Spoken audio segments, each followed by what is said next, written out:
Welcome to the Urban Herald. As part of the team here, well, we spend our days diving deep into complex information, trying to bring you essential insights, maybe some surprising facts, and practical wisdom you can actually use. Today, we're tackling a topic that's incredibly close to our hearts here, keeping our beloved pets safe when those summer temperatures soar. That's right. Our team at the Urban Herald just finished putting together this really extensive guide. It's called Caring for Pets in Hot Weather, the complete guide to protecting your furry friends during summer. Hmm. And it's just so critical, especially when you hear this one stat, something like 59.64% of annual pet heat stroke cases. They happen during just 40 days of heat wave periods. Wow, almost 60% in just over a month. Exactly. It's not just about general summer warmth. It's about pinpointing those, critical few weeks when you really need to be vigilant. So today, we're going to try and distill that guide into a powerful, actionable deep dive for you. Okay, let's unpack this then. We'll explore not just the frankly alarming dangers of heat, but also the practical, often life-saving strategies you can implement right away. Whether you're a dog owner worried about scorching pavement, or maybe a cat parent looking for indoor cooling tricks, or even if you care for smaller pets, this deep dive is definitely for you. Now, when we talk about pets and heat, it's maybe easy to think, oh, they just get a bit warm, but this is where it gets really serious. Quite alarming, actually. Heat stroke in pets. It's not just discomfort, it's a fast-moving, life-threatening medical emergency. Yeah, what's truly critical to understand is just how quickly it escalates. Heat stroke happens when a pet's core body temperature shoots up above 41 degrees Celsius. That's 106 Fahrenheit. Once it hits that point, their natural cooling systems like panting, they just fail completely. Think of it like an engine running without coolant. Once it redlines, everything starts breaking down incredibly fast. This hyperthermia, it can rapidly lead to system-wide inflammation, organ dysfunction, potentially progressing to multi-organ failure, and even death. We've seen it firsthand in our research how quickly pets can go downhill, sometimes in just minutes, especially in really high-risk spots like hot cars or, during strenuous exercise on a warm day. And these stakes are incredibly high, aren't they? Our data, it shows that almost 27% 26.56%, yeah. out of dogs diagnosed with heat stroke tragically don't make it. So recognizing those early signs, even the really subtle ones, is just paramount. That brings up a really crucial question. What exactly are those signs? And do they look different depending on the pet? Dog versus cat versus rabbit. Knowing what to look for can literally be the difference between, well, a treatable issue and a fatal emergency. So what should we look for, say, in dogs first? They seem the most obvious sometimes. Yeah, with dogs, the symptoms are usually a bit more overt. You'll often see excessive, almost frantic panting that can progress to really distressed, noisy breathing. Heavy drooling is another big one, often with saliva that feels kind of thick and sticky. Restlessness, desperately trying to find shade.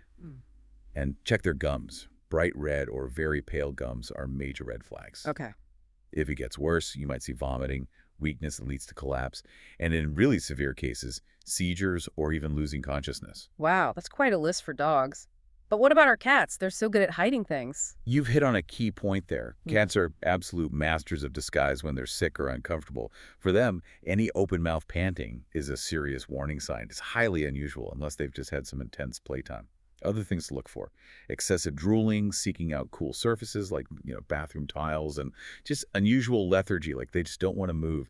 In advanced stages, same as dogs really, you might see vomiting and collapse. And for the smaller members of the family, rabbits, guinea pigs, birds, they often get missed in these conversations. Absolutely, and they show it differently too. Rabbits might pant, seem restless, and you could notice their ears getting redder as the blood vessels dilate to try and release heat. Guinea pigs, they often lie really stretched out, back legs extended when they're overheating. Both can progress to weakness, convulsions, and excessive salivation. And birds. Birds show heat distress through open beak breathing, sometimes drooping their wings, and just general lethargy. And here's something really critical for bird owners. Birds don't have sweat glands at all, zero. So they're incredibly vulnerable to overheating very, very quickly. Okay, so you spot any of these signs, even the subtle ones. What's the immediate first aid? Is there a common mistake people make here? There definitely is a common mistake, yeah. And it comes down to this principle we stress in the report. Cool first, transport second. Your absolute #1 priority is to rapidly lower their core body temperature. The biggest mistake. Reaching for ice-cold water or actual ice. It seems intuitive, right? But using ice or very cold water can actually cause blood vessels near the skin to constrict. Oh, right. Trapping the heat. Exactly. It traps the heat inside the body. And it can even cause dangerous drops in temperature, like hypothermia, which is another problem. So what should we do then? Immediately. Okay, first step. Move your pet immediately to a cool, well-ventilated area. Get them out of the sun.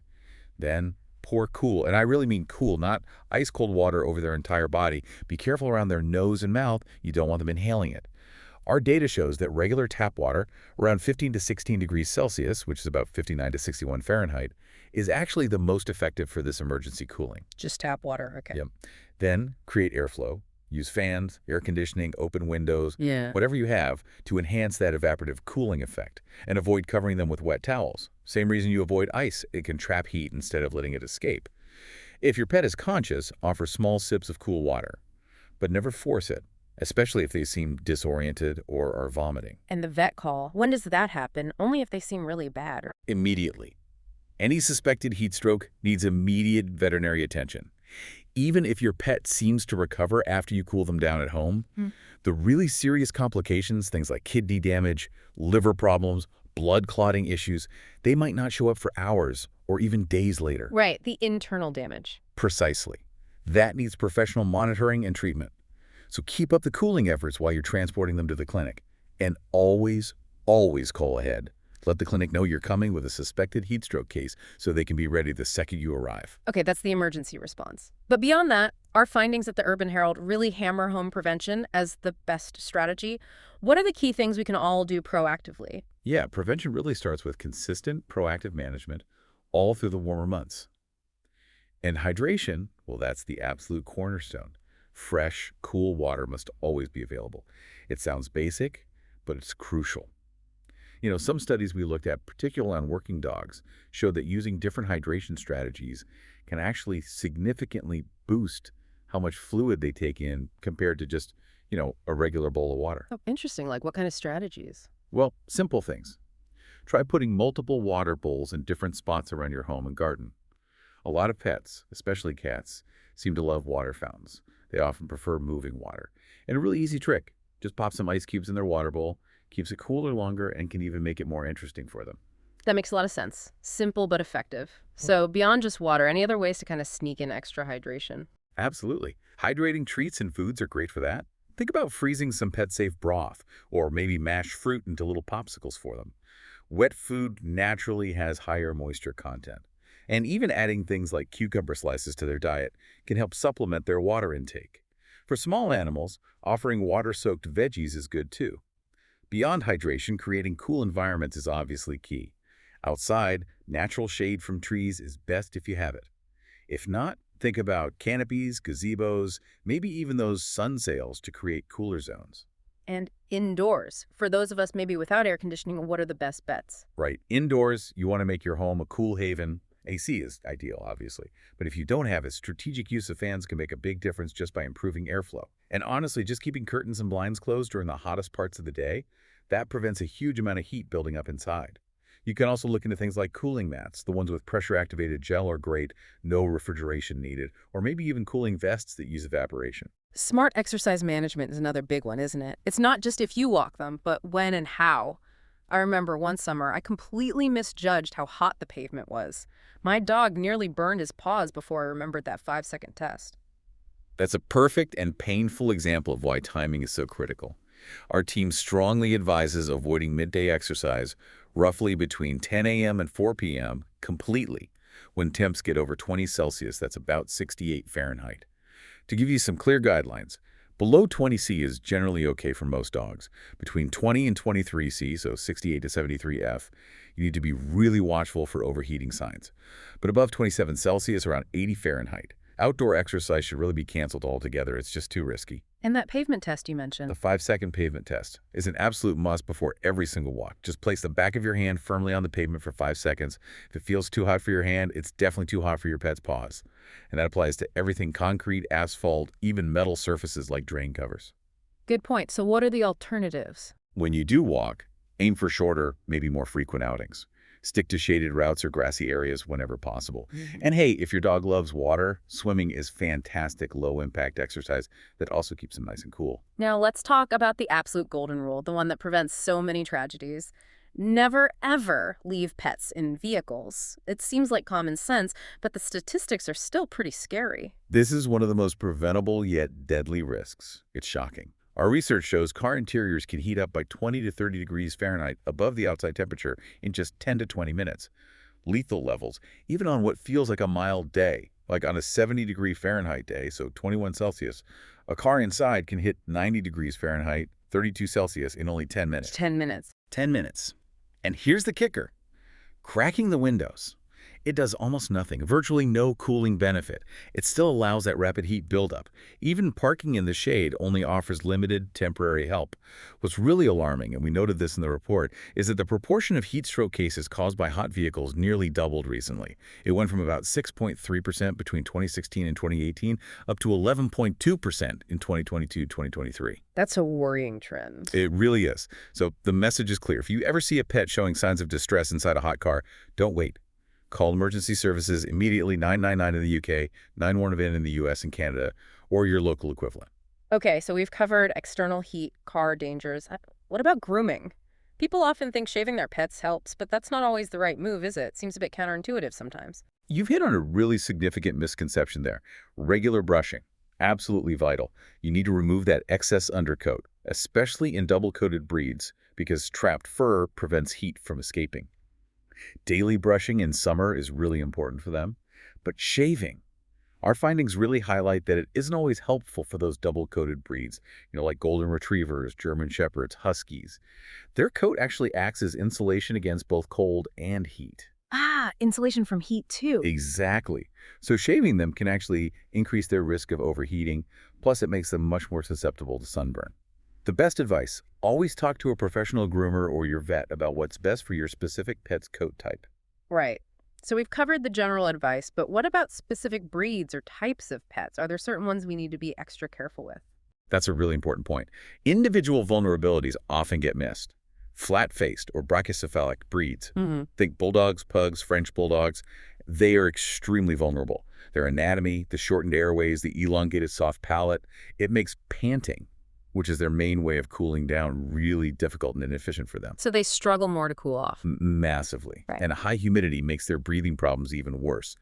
These breeds, they really need constant access to air conditioning or at least fans, virtually no exercise during warm periods. And careful weight management is crucial too, as extra weight makes it even harder for them. It sounds like they need pretty intensive management in the heat. Who else falls into that higher risk category? Well, age plays a big role. Very young pets, say under 6 months, and senior pets, usually over 8 years old, their bodies just aren't as good at regulating temperature. Overweight pets are also at higher risk, as are those with pre-existing heart or respiratory conditions. They all need more frequent monitoring. And for small animals, like rabbits and guinea pigs, if they live outside, their hutches absolutely must be moved into continuous shade. Remember, wooden hutches can get incredibly hot inside. Good tip. How can you help cool their hutches?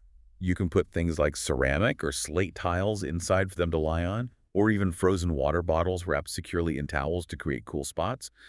But honestly, the safest option is offered to bring them indoors when temperatures climb above about 26 Celsius, that's 79 Fahrenheit. And for bird owners. For birds, make sure their cages are well away from direct sunlight and have good ventilation. A light misting with a spray bottle can help, and providing shallow dishes of water for bathing allows them to cool themselves down.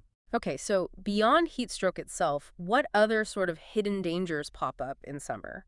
It feels like the warm weather brings a whole extra set of potential hazards we might not immediately think of. You're right, there are several critical ones our team highlights. First, back to that hot pavement and surface burns issue. As you know from experience, pavement can genuinely be 40 to 50 degrees Fahrenheit hotter than the air. We saw examples where pavement hit 44 Celsius, that's 100 Kelvin Fahrenheit, when the air was only 26 Celsius, or 79 Fahrenheit. So that 5-second test.